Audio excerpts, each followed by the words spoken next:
మనం ఇప్పటి వరకు మనము ఒక అయస్కాంతం యొక్క పొడవు, జ్యామితీయ పొడవు గురించి డిస్కస్ చేసుకున్నాం. మరి ఒక పదార్థాన్ని మనము ఎప్పుడు అయస్కాంతం అని అంటాము? ఒక పదార్థాన్ని మనం ఎప్పుడు అయస్కాంతం అంటామంటే అది 4 ధర్మాలని అది సంతృప్తిపరచాలి. అప్పుడు మనము అయస్కాంత ధర్మాల గురించి మాట్లాడుకుందాం. ఇక్కడ ప్రాపర్టీస్ ఆఫ్ మ్యాగ్నెట్స్ అంటున్నాడు. ఒక అయస్కాంతాన్ని మనం అయస్కాంతం అనాలన్నా, ఒక పదార్థాన్ని మనము అయస్కాంతం అనాలన్నా జాగ్రత్తగా చూడండి, అది 4 ధర్మాలని పాటించాలి.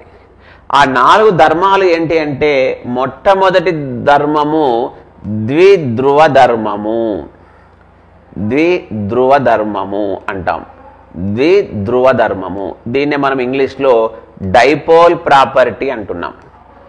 డై అంటే 2, పోల్స్ అంటే ధ్రువము, డైపోల్ ప్రాపర్టీ. తెలుగులో ఏమంటున్నాడు? ద్విధ్రువ ధర్మము. ఇవి కొంచెము వర్డ్స్ డిఫరెంట్గా ఉంటాయి కాబట్టి నేను మీకు ఇంగ్లీష్ తెలుగు కూడా చెప్పాను. ద్విధ్రువ ధర్మము అంటే ఏంటి? ఒక దండయస్కాంతానికి, ఒక బార్ మ్యాగ్నెట్కి చూస్తే ఇదొక దండయస్కాంతం. ఈ దండయస్కాంతానికి ఎన్ని ధ్రువాలు ఉన్నాయి, ఎన్ని పోల్స్ ఉన్నాయి? 2 పోల్స్ ఉన్నాయి. దీన్ని ఏమన్నాం? నార్త్ పోల్ అన్నాం. దీన్ని ఏమన్నాం? సౌత్ పోల్ ఉన్నాం. అంటే ఒక దండయస్కాంతానికి ఎన్ని ధ్రువాలు ఉన్నట్టు? 2 ధ్రువాలు ఉన్నట్టు. ఇప్పుడు ఈ దండయస్కాంతాన్ని నేను ఒకవేళ 2 భాగాలుగా విభజించినచో, ఇదొక అయస్కాంతం అనుకుందాం, ఇదొక అయస్కాంతం అనుకుందాం. ఈ దండయస్కాంతాన్ని ఇప్పుడు నేను ఎన్ని భాగాలుగా విభజించాను? 2 భాగాలుగా విభజించా. ఆ 2 భాగాలుగా విభజించినప్పటికీ మళ్ళీ ఆ దండయస్కాంతంలో దీన్ని ఒక ధ్రువము నార్త్ ధ్రువమని, దీన్ని సౌత్ ధ్రువమని, అదేవిధంగా దీన్ని నార్త్ పోల్ అని, దీన్ని సౌత్ పోల్ అని అంటున్నాం. అంటే ఒక అయస్కాంతంలో ఏకధ్రువము అనేది ఉండదు. ఏకధ్రువము అనేది ఉండదు. ఖచ్చితంగా ఒక అయస్కాంతంలో ఎన్ని ధ్రువాలు ఉంటాయి? 2 ధ్రువాలు ఉంటాయి. ఏకధ్రువము అనేది ఉండదు. 2 ధ్రువాలు మాత్రమే ఉంటాయి. కాబట్టి ఆ ధర్మాన్ని ఏమంటున్నాడంటే ద్విధ్రువ ధర్మము. 2 ధ్రువాలు ఉంటాయి. ఒక అయస్కాంతాన్ని ఎన్ని భాగాలనగా విభజించుకో, ప్రతి విభజించిన అయస్కాంతంలో మళ్ళీ మనకు ఎన్ని ధ్రువాలు కనబడతాయి? 2 ధ్రువాలు కనబడతాయి. ఒకటి ఉత్తర ధ్రువము, రెండవది దక్షిణ ధ్రువము, నార్త్ పోలు, సౌత్ పోలు. అందుకే అయస్కాంతానికి ఉన్న మొట్టమొదటి ధర్మం ఏంటంటే ద్విధ్రువ ధర్మము. అదేవిధంగా ఆ అయస్కాంతానికి 2వ ధర్మం గురించి మనం మాట్లాడుకుందాం. ఆ 2వ ధర్మం ఏంటంటే ఆకర్షణ ధర్మము. 2వ ధర్మం పేరు ఏంటి? ఆకర్షణ ధర్మము. ఆకర్షణ ధర్మము, దీన్ని మనం ఇంగ్లీష్లో అట్రాక్షన్ ప్రాపర్టీ అంటాం. దీన్ని మనం ఇంగ్లీష్లో ఏమంటున్నాం? అట్రాక్షన్ ప్రాపర్టీ అంటున్నాం. ఆకర్షణ ధర్మము. మరి ఏంటి ఆకర్షణ ధర్మము అంటే, ఒక అయస్కాంతాన్ని దగ్గరికి, ఇదొక అయస్కాంతం, దండయస్కాంతం, బార్ మ్యాగ్నెట్, ఒక దండయస్కాంతాన్ని దగ్గరికి మనము ఏదైనా ఒక పదార్థాన్ని తీసుకువచ్చినప్పుడు అది ఈ అయస్కాంతానికి ఆకర్షింపబడుతుంది. అయస్కాంతానికి ఏమవుతుంది? ఆకర్షింపబడుతుంది. ఆ ధర్మాన్ని మనం ఏమంటామంటే ఆకర్షణ ధర్మం అంటాము. అందుకే అయస్కాంతత్వం అప్పుడు నేను చెప్పాను. ఏం చెప్పాను? ఆ అయస్కాంతానికి, పదార్థానికి ఉన్నటువంటి స్వభావాన్నే మనం అయస్కాంతత్వం అంటాము. ఆ స్వభావాన్ని ఇక్కడ ఏమంటున్నారంటే ఆకర్షణ ధర్మము. 2 ధర్మాలు చెప్పాను. ఫస్ట్ ధర్మం పేరేంటి? ద్విధ్రువ ధర్మము, డైపోల్ ప్రాపర్టీ. 2వ ధర్మం పేరు ఆకర్షణ ధర్మము. అలాగే 3వ ధర్మం గురించి మాట్లాడదాం. దిశాధర్మము అంటున్నాడు. 3వ ధర్మం పేరేంటి? దిశాధర్మము. దీన్ని మనము డైరెక్షన్ ప్రాపర్టీ అంటాం. దిశాధర్మాన్ని మనం ఏమంటున్నాం? Direction property. Direction property. మరి ఏంటి డైరెక్షన్ ప్రాపర్టీ? దిశాధర్మం అంటే ఏంటి అంటే చూడండి, నేను ఒక దండైస్కాంతాన్ని తీసుకున్నాను. ఇదొక దండైస్కాంతం, ఇదొక దండైస్కాంతం అనుకుందాం. ఇదొక ధ్రువము, ఇదొక ధ్రువము. ఈ దండైస్కాంతాన్ని నేను ఒక సన్నని తీగకు ఇలా భూమికి క్షితిజ సమాంతరంగా కట్టి వేలాడదీశాను. భూమికి క్షితిజ సమాంతరంగా కట్టి వేలాడదీశాను ఒక దండైస్కాంతాన్ని. అప్పుడు ఏ ధ్రువము అయితే నార్త్ను చూపిస్తుందో, ఏ ధ్రువము నార్త్ను చూపిస్తుందో మనం దాన్ని ఏమంటున్నాం? నార్త్ పోల్ అంటున్నాం. ఏ ధ్రువం అయితే సౌత్ చూపిస్తుందో ఆ ధ్రువాన్ని మనం ఏమంటున్నామంటే సౌత్ పోల్ అంటున్నాం. స్టూడెంట్స్, ఒక దండైస్కాంతాన్ని ఒక సన్నని తీగకు కట్టి భూమికి క్షితిజ సమాంతరంగా వేలాడదీసినప్పుడు దానిలో ఉన్నటువంటి ధ్రువాలు రెండు దిశలను చూపిస్తాయి. ఏ ధ్రువమైతే ఉత్తరము వైపు చూపించిందో ఆ పోల్ని మనము ఉత్తర ధ్రువం అని, ఏ ధ్రువమైతే దక్షిణం వైపు చూపించిందో దాన్ని మనము దక్షిణ ధ్రువం అని అంటాము. ఆ విధంగా ఒక అయస్కాంతము డైరెక్షన్ని చూపించింది కాబట్టి ఆ డైరెక్షన్ ప్రాపర్టీని మనం ఇక్కడ ఏమంటున్నామంటే దిశాధర్మము అంటున్నాం. సో ఇప్పటి వరకు మనం మూడు ధ్రువాలు నేర్చుకున్నాం, మూడు ధర్మాలు నేర్చుకున్నాం. ఒకటి ద్విధ్రువ ధర్మము, రెండవది ఆకర్షణ ధర్మము, మూడవది దిశాధర్మము. ఇక నాలుగో ధర్మం ఏంటంటే ప్రేరణా ధర్మము. స్టూడెంట్స్, నాలుగో ధర్మం పేరు ఏంటి? ప్రేరణా ధర్మము. ప్రేరణ అంటే ఏంటి? ఇక్కడ ఇండక్షన్ ప్రాపర్టీ అంటారు దీన్ని ఇంగ్లీష్లో. చాలా ఇంపార్టెంట్ ఇది. ఇప్పుడు నేను క్లాస్ చెప్తుంటే కొంతమంది స్టూడెంట్స్ క్లాస్ విని ఇన్స్పైర్ అవుతున్నారు. దాన్ని ఏమంటాం మనం? ప్రేరణ పొందాడు ఆ స్టూడెంట్ అంటున్నాం. అంటే ఇండక్షన్ ప్రాపర్టీ అంటే అదే. మరి ఎలా చెప్తున్నాడు అంటే చూడండి, ఇక్కడ నేను ఒక దండైస్కాంతాన్ని తీసుకున్నాను.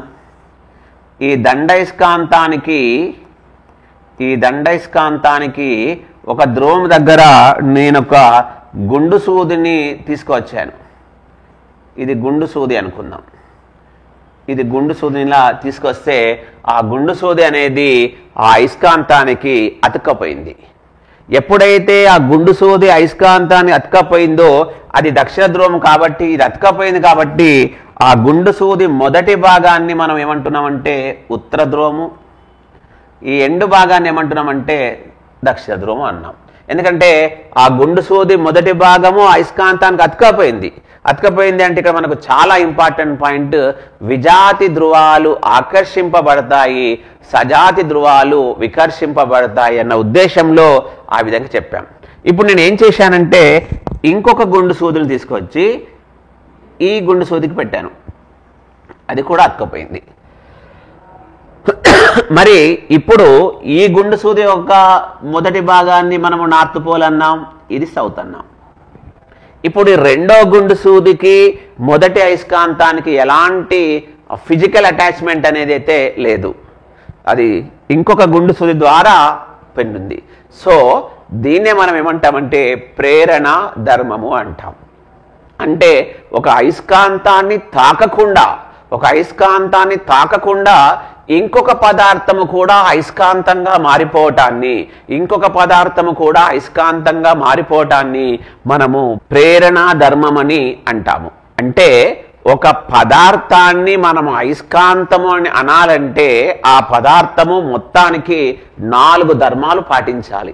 ఒక ధర్మం పేరు ద్విధ్రువ ధర్మము, దాన్ని ఇంగ్లీష్లో ఏమంటాను చెప్పాను, డైపోల్ ప్రాపర్టీ. రెండవ ధర్మం ఏంటి? ఆకర్షణ ధర్మము, దాన్ని ఇంగ్లీష్లో ఏమన్నాం, అట్రాక్షన్ ప్రాపర్టీ. మూడవ ధర్మము దిశాధర్మము, డైరెక్షన్ ప్రాపర్టీ. నాలుగో ధర్మము ప్రేరణ ధర్మము. సో స్టూడెంట్స్, ఒక పదార్థాన్ని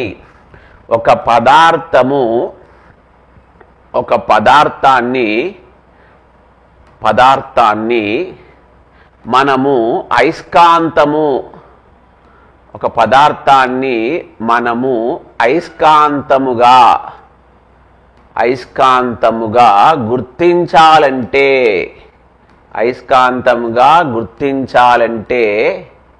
గుర్తించాలంటే మనం ఇక్కడ కొన్ని ధర్మాలను టెస్ట్ చేశాం.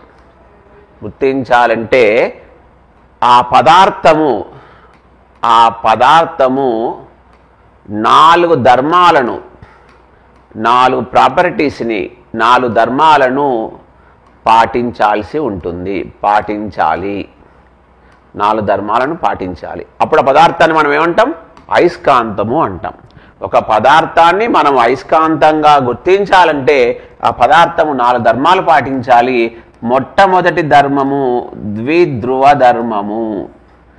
ద్విధ్రువ ధర్మము స్టూడెంట్స్, ద్విధ్రువ ధర్మము. రెండవ ధర్మం పేరేంటి? ఆకర్షణ ధర్మము. ఆకర్షణ ధర్మము. ద్విధ్రువ ధర్మము, ఆకర్షణ ధర్మము. మూడవ ధర్మం పేరేంటి అంటే ప్రేరణ ధర్మము. ప్రేరణ ధర్మము. నాలుగవ ధర్మం పేరేంటంటే దిశా ధర్మము. నాలుగవ ధర్మం పేరేంటి? దిశా ధర్మము. అలా ఏ పదార్థమైనా సరే ఈ 4 ధర్మాలని ఒకవేళ అది సంతృప్తి పరిచినచో ఆ పదార్థాన్ని మనం ఇక్కడ ఏమంటామంటే అయస్కాంతమని అంటాము. స్టూడెంట్స్, చాలా ఇంపార్టెంట్. ఈ కింది వాటిలో ఏది అయస్కాంతం యొక్క ధర్మము కాదు అని కూడా అడుగుతాడు. అందుకే ఈ ఖచ్చితంగా మీకు ఈ 4 తెలిసి ఉండాలి. ద్విధ్రువ ధర్మాన్ని మనం ఇంగ్లీష్లో ఏమంటాం చెప్పాను? Dipole property. Dipole property. Next ఆకర్షణ ధర్మాన్ని మనం ఏమంటాం ఇంగ్లీష్లో అంటే అట్రాక్షన్ ప్రాపర్టీ. అట్రాక్షన్ ప్రాపర్టీ అంటాం. అదేవిధంగా ప్రేరణా ధర్మాన్ని మనం ఏమంటామంటే ఇండక్షన్ ప్రాపర్టీ.